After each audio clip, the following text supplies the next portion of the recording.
میں ربیع الاول کا آپ کو ایسا وظیفہ بتا دیتا ہوں، چونکہ ربیع الاول آپ کو پتہ ہے کہ ربیع الاول بہت ہی بابرکت مہینہ ہے۔ یہ وہی مہینہ ہے جس میں حضور پاک صلی اللہ علیہ وسلم اس دنیا میں تشریف لائے۔ یہ وہی مہینہ ہے جس دن حضور پاک صلی اللہ علیہ وسلم اسی مہینے میں دنیا سے رحلت فرما گئے۔ یہ وہی مہینہ ہے جس میں حضور پاک صلی اللہ علیہ وسلم مدینہ تشریف لے گئے۔ تو یہ یقیناً بابرکت مہینہ ہے۔ اس میں جو اعمال ہم کریں گے، جو ذکر و اذکار کریں گے، اس کا پر اثر بھی زیادہ ہوگا انشاءاللہ۔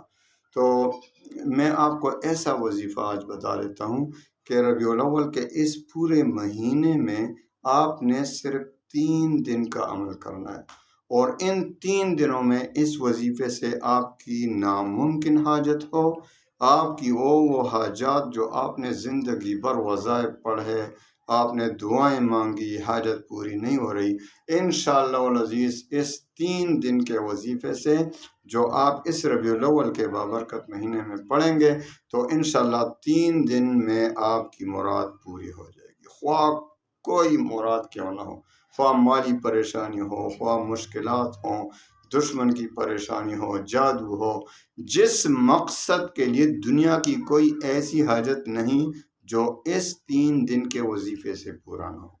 اجازت عام ہے، کوئی بھی اجازت نہ مانگا کریں۔ آپ کو پتہ ہے کہ میرے وظائف کی اجازت عام ہوتی ہے، ہاں 5 وقت کی نماز پابندی کے ساتھ پڑھنا ہے، اور رزق حلال کی طلب کرنا ہے، اور اللہ تعالیٰ پر اعتماد یقین کامل ہو، اور اس کے ساتھ چوتھا اور آخری شرط کہ وظیفے کا تلفظ ٹھیک ہو۔ بس آپ صحیح طریقے سے پڑھیں، ہدایات پر عمل کرتے ہوئے، اور پھر انشاءاللہ دیکھیں کہ 3 دن میں کیا ہوتا ہے، 3 دن میں کیا کمالات، کیا معجزات اور کرامات اس وظیفے کے آپ دیکھیں گے انشاءاللہ۔ اپنی آنکھوں سے اس کے کمالات دیکھیں گے، اپنی آنکھوں سے اس وظیفے کے کرامات خود مشاہدہ کریں گے انشاءاللہ العزیز۔ تو آئیے وظیفے کی طرف آتے ہیں، لیکن ہدایات اس لیے ضروری ہیں کہ بہت سے لوگ صرف وظیفے کا نام سن کر بس وظیفہ پڑھتے ہیں، باقی اس کے جو ضروری باتیں ہیں اس پر عمل نہیں کرتے، تو وظیفہ کیا کام کرے گا۔ تو آئیے وظیفے کی طرف آتے ہیں۔ آپ نے ایسا کرنا ہے کہ 2 رکعت صلاۃ حاجت کے پڑھنا ہے، یعنی اپنی حاجت کے لیے اللہ سے اپنی حاجت مانگنے کے لیے 2 رکعت نفل پڑھیں۔ پہلی رکعت میں سورہ فاتحہ کے بعد ولا الضالین آمین کے بعد آپ نے 11 بار سورہ کافرون قل یا ایھا الکافرون پڑھنا ہے۔ دوسری رکعت کریں گے، دوسری رکعت میں پھر سورہ فاتحہ کے بعد آپ نے 11 بار سورہ اخلاص پڑھنا ہے۔ سورہ اخلاص پڑھیں اور پوری رکعت 2 رکعت پورا کریں۔ اس کے بعد آپ اعوذ باللہ من الشیطان الرجیم بسم اللہ الرحمن الرحیم اور 100 بار درود شریف پڑھیں، جو بھی درود آپ کو یاد ہو۔ اللہم صلی علی محمد وعلی آل محمد وبارک وسلم وصلی اللہ علی النبی الامی۔ تو اس طرح جو مختصر درود شریف ہو، جو بھی درود آپ کو یاد ہو، جو مسنون حدیث میں جو آئے ہوں الفاظ، تو ان الفاظ کے ساتھ درود شریف پڑھیں 100 بار۔ اس کے بعد جنت کی جو خزانوں میں سے ایک خزانہ ہے، آپ کو پتہ ہے، لا حول ولا قوت الا باللہ، یہ جنت کے خزانوں میں سے ایک خزانہ ہے، گویا کہ جنت کی ایک چابی ہے۔ تو آپ نے یہ 500 مرتبہ پڑھنا ہے، جنت کے خزانوں کا میں سے ایک خزانہ، لا حول ولا قوت الا باللہ، لا حول ولا قوت الا باللہ، لا حول ولا۔ ایسو دیکھو، وظیفے سے جان نہیں چھوڑانا ہے کہ بس آپ نے کیا کرنا ہے۔ بہت سے لوگ ایسے ہوتے ہیں کہ وہ کہتے ہیں، پھر شکایت کرتے ہیں وظیفہ کام نہیں کرتا۔ وظیفے کا انداز دیکھیں، لا حول ولا قوت الا باللہ، لا حول ولا قوت الا باللہ، لا حول ولا قوت الا باللہ، لا حول ولا قوت الا باللہ، لا حول ولا قوت الا باللہ، لا حول ولا قوت الا باللہ، 500 بار پورے۔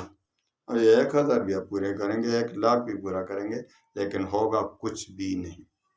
آپ نے صحیح طریقے سے، خوب دل سے، صحیح تلفظ کے ساتھ، ایمان و یقین کے ساتھ، توجہ کے ساتھ، بالکل تنہائی میں کرنا ہے یہ عمل، اور خوب توجہ اللہ تعالیٰ کی طرف توجہ ہو۔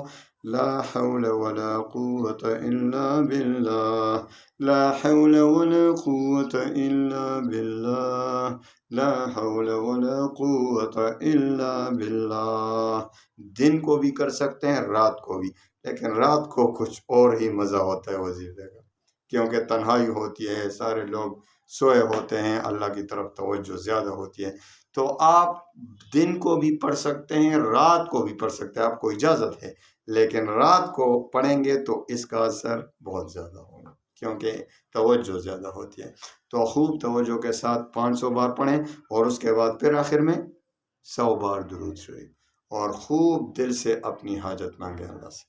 انشاءاللہ العزیز 3 دن تک مسلسل اس پر عمل کریں، یہ پورا ہو جائے تو حاجات تو ہمارے بہت زیادہ ہوتے ہیں۔ ربیع الاول تو ابھی کافی پڑا ہے، تو 3 دن اس ایک حاجت کے لیے کریں، 3 دن پھر دوسری حاجت کے لیے کریں۔ یہ بہت بڑے بڑے بزرگوں سے ہمیں اجازت پہ ملا ہے، آپ کو بھی انشاءاللہ اجازت ہے۔ اللہ تعالیٰ تمام مسلمانوں کے غموم و ہموم اور پریشانیوں کو خوشیوں میں بدل دے۔